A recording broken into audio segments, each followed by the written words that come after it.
She was standing in the pantry doorway with a dish towel over her shoulder when she said it. "Go to the side door, the small one by the recycling bins, and don't let anyone see you." I thought she'd lost her mind.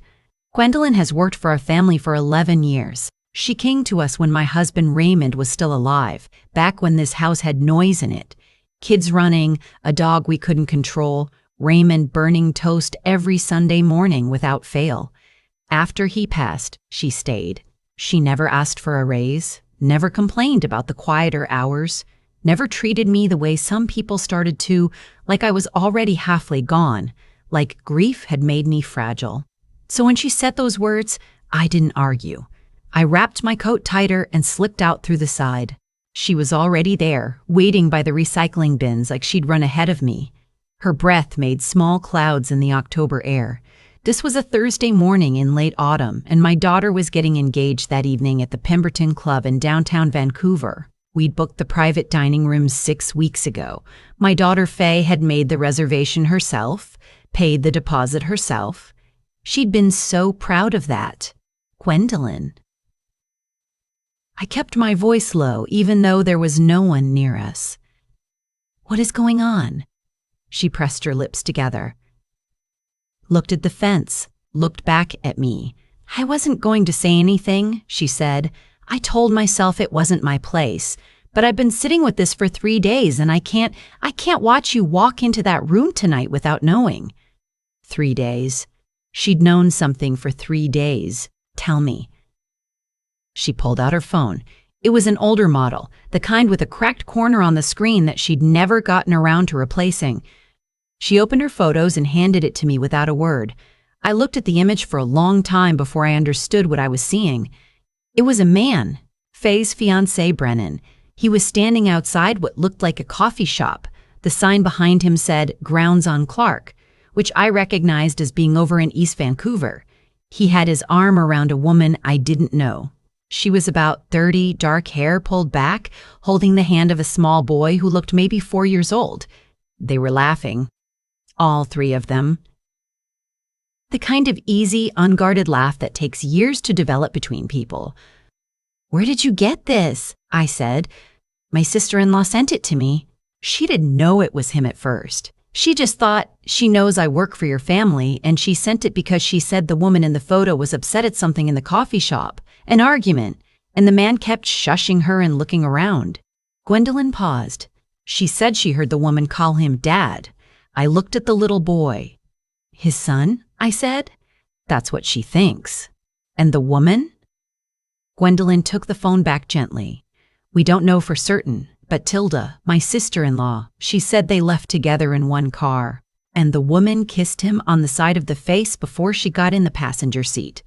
I stood there by the recycling bins in my good coat, the one I'd bought for the engagement party, and I could not feel my hands. Here's what I knew about Brennan Ashworth before that morning. He was 37 years old. He worked in commercial real estate. He'd met Faye at a fundraiser for BC Children's Hospital 18 months ago.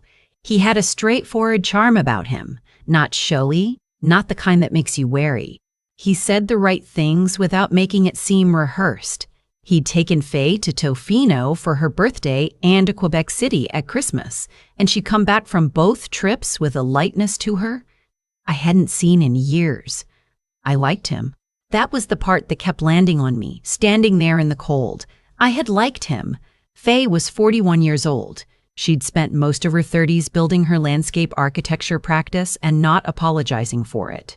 She'd ended one long engagement in her early 30s with a man who resented her ambition, and she hadn't been in a serious relationship for 4 years after that. When she brought Brennan home the first time, she was so careful not to make it a big deal. She set the table herself. She cooked the salmon. She kept refilling his water glass when it wasn't empty yet. She was trying, and I understood, watching her that evening, that she was also a little afraid. I drove to the engagement party alone that night because Faye was already there helping set up, and my son-in-law, my other daughter's husband Patrick, had offered to pick me up. But I'd said no, I wanted to drive myself. I usually say that. I don't like depending on rides. But that night, I sat in my car in the parking garage under the Pemberton Club for 11 minutes before I could make myself go in. I had called Gwendolyn's sister-in-law Tilda from the car on the way over. Gwendolyn had given me her number with both hands, pressing the paper into my palm like she was transferring something heavy. Tilda answered on the second ring.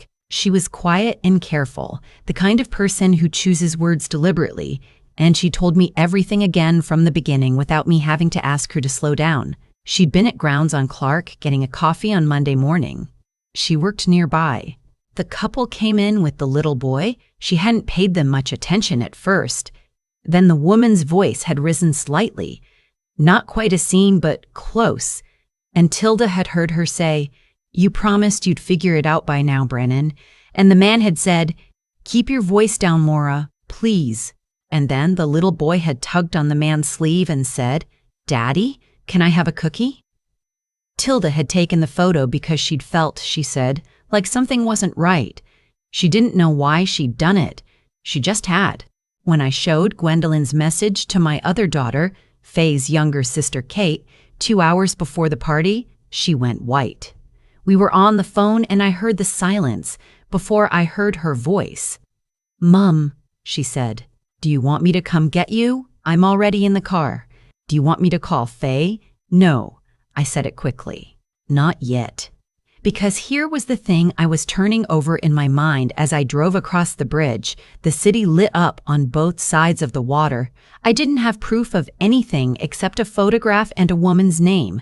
I had a little boy who called Brennan Daddy. I had a kiss on the side of a face outside a coffee shop. I had a woman named Maura who was angry about something he promised to figure out. None of that told me the whole story. But all of it told me something. I found Brennan at the bar when I walked in. He was in a dark suit, holding a glass of sparkling water, talking to his colleague who I'd met at a dinner 3 months ago, a man named Scott who laughed too loudly at his own jokes. Brennan saw me come in, and his face did what it always did, opened up into that easy, warm smile. He crossed the room to meet me. "Lorraine." He held out his arms and hugged me the way he always did, properly, not the stiff kind. "You look wonderful." "Thank you, sweetheart," I said, and I held the hug a half-second longer than usual because I was looking over his shoulder at the room, at the white flowers on the tables and the candles lit along the window ledges, and the little printed menus that said "An evening to celebrate Faye and Brennan" in a font Faye had chosen herself. And I thought, she has put everything into this night. Kate found me near the coat check. She gripped my elbow and steered me toward the corridor that led to the restrooms, away from the noise. "I did some digging," she said quietly, "while you were driving." Kate is a family lawyer. She doesn't panic. She has her father's steadiness and her own particular sharpness that is entirely hers. And there's a property listing in Langley, a house. It was purchased 4 years ago. She paused. Brennan Ashworth and Maura Donnelly. Joint ownership. I put my hand on the wall. "That's not," I started. "It gets worse, Mum. I found a public Facebook profile for a Maura Donnelly, age 34, Langley, BC. Her profile photo is her and a little boy. The boy's name is Liam. He's 4. Another pause. Her most recent post is from last week. It says, "My boys and me, Thanksgiving in Whistler." Kate held up her phone. There are 3 of them in the photo. Maura, the boy, and Brennan. I looked at the photo. Then I looked up at the corridor ceiling. Then back at my daughter. "He took Faye to Kelowna for Thanksgiving," I said. "I know. He told her he couldn't do a longer trip because of a work deadline." "I know, Mum." The party was 40 feet away. I could hear someone tapping a glass, the beginning of the welcome remarks, and I recognized the voice as Brennan's colleague Scott beginning to say something about how he'd known Brennan since they were both broke 20-somethings sharing a bad apartment in Kitsilano, and wasn't it something? The life this man had built for himself. I thought, you have no idea what kind of life he's built. I want to tell you that I had a plan, that I walked back into that room with something clear and composed in mind, but I didn't. What I had was my coat still on because I'd forgotten to check it, and Kate's hand on my arm, and the knowledge that Faye was somewhere in that room believing something that was not true. What I knew from everything Kate had found, Brennan and Maura Donnelly had purchased a home together in Langley 4 years ago. They had a child together. There was no public record of a marriage, but joint property ownership in BC with a shared child is not nothing. It is a financial and legal entanglement that doesn't resolve itself without paperwork, without process, without someone choosing to end it. He had not ended it. He had instead taken my daughter to Quebec City and Kelowna and told her she was the person he wanted to build his life with, and gotten down on one knee in her own backyard 6 weeks ago with a ring that cost, Faye had told me somewhat breathlessly, more than her first car. I found Faye at the head table. She was radiant in a deep green dress with her hair pinned up, the way she wore it for things that mattered. She was laughing at something a friend had said, and her cheeks were flushed, and she looked so happy. So finally, solidly happy. I touched her shoulder. She turned and smiled, and for a moment I couldn't speak. "Mom, come sit with us. You're late." "Faye, I need to speak with you for a moment." Something in my face made hers change. Just slightly, just around the eyes. "Now, please." So around the eyes. "Now, please." The corridor. She followed me without another word, and Kate followed both of us, and I heard Brennan's voice somewhere behind me calling, "Lorraine, everything okay?" And I didn't turn around. In the corridor, I told her everything. Tilda's photograph, the name Maura, the property in Langley, the child named Liam, the Thanksgiving photo from Whistler posted on a public profile 7 days ago while Brennan had told Faye he couldn't travel because of work. Faye stood very still while I talked. She had her mother's way of processing hard things. She goes quiet first, and then the quiet builds into something else. When I finished, she said, "Show me the photo, the Facebook one." Kate held out her phone. Faye looked at it for a long time. Then she straightened up, smoothed the front of her dress, and said, "All right." That was all. "All right." She walked back into the room ahead of us, and I watched her cross the floor with her head up and her shoulders back. And I thought, there's Raymond in her. Right there. That exact way of moving through the hardest moments. She went directly to Brennan. I couldn't hear what she said to him, but I watched his face. The warmth drained out of it, the way heat leaves a room when someone opens a winter door. He glanced toward me. I held his gaze and didn't move. He started to speak, and Faye held up one hand, palm flat, and whatever she said next made him go completely still. Then she reached up and unclipped the delicate gold chain from around her neck, the one he'd given her at Christmas, a pendant with a small aquamarine, and she laid it on the table beside his sparkling water glass. She turned and walked back to me. "Tell Kate to call whoever she needs to call," she said quietly. Kate had already moved to the corner of the room, phone to her ear. What followed was not dramatic in the way you might picture it. It was quiet and terrible and efficient. Kate had reached a contact. She would not tell me more than that. And within the hour, 2 officers from the Vancouver Police Department arrived at the Pemberton Club. It emerged, over the following days, that Maura Donnelly had filed a complaint 3 weeks earlier regarding financial fraud. Brennan had been drawing from a joint account she'd believed was being used for renovations on their Langley home. Over $60,000 over 18 months. He had told her the renovation was delayed. He had told Faye he was saving for their future together. He had a son he'd hidden from my daughter for the entirety of their relationship. He had a partner he'd told, apparently, that he was working through some things and needed space, that things were almost resolved, that she should trust him. Maura Donnelly found out about my daughter from the police that night. I have thought about that often since then. A woman in Langley getting a phone call, her little boy probably asleep already, learning that the man she shared a house and a child with had been engaged to someone else for 6 weeks, had been celebrating it, had bought a ring. I don't have anger for Maura. I have only sorrow. Faye did not cry until we got home. She cried in my kitchen, sitting at the counter on the stool she'd sat on since she was small, and Gwendolyn made tea without being asked and set it in front of her, and then quietly went to fold laundry so Faye could have the kitchen with just me. I sat across from her, and I let her talk, and I let her cry, and I did not say any of the things that can feel like comfort, but aren't. Not "at least you found out," not "you're better off," not "you'll find someone." I just said, "I'm here." She looked up at me. Her mascara was gone, and without it, she looked the age she'd been before all this. Younger, uncertain, a version of herself she kept for very private moments. "How did you know?" she said. What made you?" "I didn't," I said. "Gwendolyn did." Faye looked toward the hallway where Gwendolyn had disappeared. "I have to thank her," she said. "You do?" We sat for a while in the quiet kitchen. Outside, the neighbor's dog barked once and then stopped. A car went by on the street. The kettle had gone from hot to warm. "I was so sure," Faye said finally. "Not to me, I think, just to the room." I reached across the counter and covered her hand with mine. "I know you were," I said. "That's not your fault." She nodded. "Didn't say anything else for a while. Then I paid the deposit on that room, you know. The Pemberton. Non-refundable." "I know." She made a sound that was almost a laugh. "Not quite, but almost. It has been 4 months now. Brennan Ashworth is facing charges in relation to the financial matter with Mauer. I will not pretend I know the particulars of how that will unfold. Kate knows more than I do, and I have stopped asking her to explain because I find it exhausting to be angry.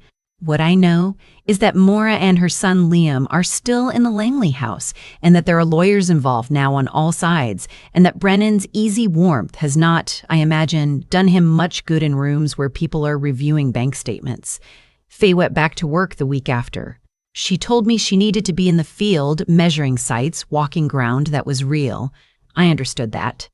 Raymond used to say that physical work was the best thinking, that the body had a way of sorting things out that the mind couldn't manage sitting still. She came for dinner last Sunday. She brought a bottle of wine and a container of lemon squares she'd made herself, which she never does, and she set them on Gwendolyn's end of the counter and said, "These are for you." Gwendolyn looked at them. Then at Faye. "He didn't have to do that," she said. "I know," Faye said. "I wanted to. We ate dinner and talked about things that were not Brennan Kate's kids, a project Faye had won a small contract for, a show we both started watching and disagreed about the ending of. The lemon squares were very good. Gwendolyn had the recipe, she said, somewhere. After dinner, Faye helped me clear the table and we stood side by side at the sink for a few minutes, the water running warm. She handed me a glass to dry and I dried it and set it in the cabinet, and she handed me another one, and there was something in that, the small, ordinary rhythm of it, that made me feel something ease in my chest that I hadn't known was tight. Before she left, she hugged me in the front doorway, longer than usual. "I love you, Mum," she said. "I love you too, sweetheart." She went down the front steps, and I watched her get into her car, and I watched the car's lights come on and pull away, and I stood there a moment longer in the open door with the November air coming in. Gwendolyn appeared behind me. She handed me my cardigan. "You'll catch cold," she said. I put it on. "Thank you," I said, "for telling me." She was quiet for a moment. "I almost didn't," she said. "I know. I kept thinking it wasn't my business." "It was," I said. "It was absolutely your business." She nodded, went back to the kitchen. I stood in the doorway a little longer, looking out at the street, at the October leaves plastered wet against the sidewalk, at the dark between the lampposts. Then I closed the door. I don't know if Faye will find her way to another relationship. I don't think about that much. She has her work and her sister, and she has started running again in the mornings, which she used to do before the long years of the practice and the broken engagement and all the careful rebuilding. She told me last week that she'd run to the seawall and back, and she'd stood at the water and watched a container ship moving out toward the strait and felt, for the first time in months, like herself. That was enough for me. That was more than enough. What I keep coming back to, in the quiet evenings in this house, is not the anger, though the anger was real, and not the grief of the night itself, which was real too. What I keep coming back to is the moment in the corridor at the Pemberton Club, when I watched my daughter's face absorb a truth that rearranged everything she thought she knew about the last 18 months, and she went still. And then she straightened, and then she walked back into the room with her head up. I have raised 2 daughters in this house, and I have been proud of them in many ways and for many reasons over many years. But that moment, that was the one I will carry. If you are a mother listening to this, you already know what I mean. You already know that the bravest thing you ever see is not something on a screen or in a speech. It's your child, in an ordinary corridor choosing to stand up when they could just as easily fall apart. And if you are a daughter, whatever age you are, whatever you are carrying right now, I want you to know that the people who love you are paying attention, not because they're watching for mistakes, but because they cannot help it. Because love, when it's real, makes you notice things, even things you wish you hadn't seen, even things that were never meant for you to find. I've been thinking about cause and effect a lot lately, not in any grand philosophical way, just in the quiet, practical way you start to think about things when you're in your 60s and you've watched enough of life to notice patterns.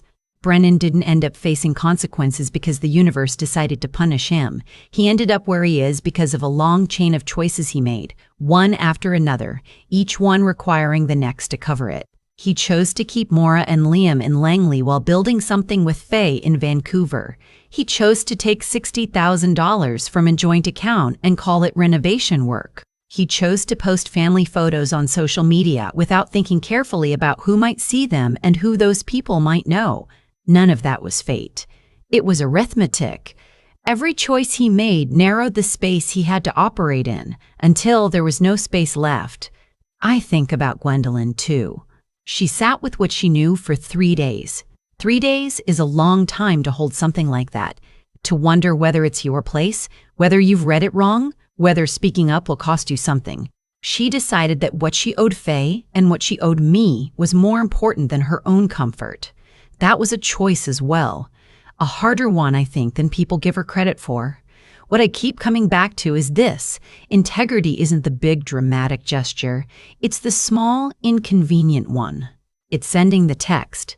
It's pulling someone aside by the recycling bins on a cold October morning and saying, "I need to show you something," even though every reasonable instinct is telling you to stay out of it. Faye is doing better. She would tell you herself that doing better is not the same as fine, and she'd be right. There is a version of herself she built around the idea of Brennan that she's had to quietly dismantle, piece by piece, and that kind of work is slow and unglamorous, and nobody throws you a party for it. But she runs in the mornings now. She took on a new contract in the spring. She came for dinner last Sunday and she laughed, really laughed, at something Kate said. And it wasn't the careful, managed laugh she'd been producing for a few months after the engagement party. It was the old one, the one that takes up a bit more room. That laugh told me more than anything else could have. There's something I want to say directly because I think it matters. The people in your life who love you are paying a different kind of attention than you know. Not a watchful, suspicious kind. Just the ordinary attention of people who have known you long enough to notice when something is slightly off. Gwendolyn noticed. Kate noticed the moment I told her that there was a thread worth pulling. Faye noticed in the corridor that the only thing left to do was stand up straight. 3, 2. Wisdom, real wisdom, isn't knowing everything in advance. It's being willing to look clearly at what's in front of you, even when you'd rather not. And, the kind of resilience that actually holds isn't about never falling apart. It's about what you do in the 30 seconds after. Faye smoothed the front of her green dress and walked back into that room, and I will carry that image for the rest of my life. What we build on matters. What we build it with matters. And the people standing quietly beside us through all of it, the ones who hand us our cardigans so we don't catch cold standing in open doorways, those people matter most of all.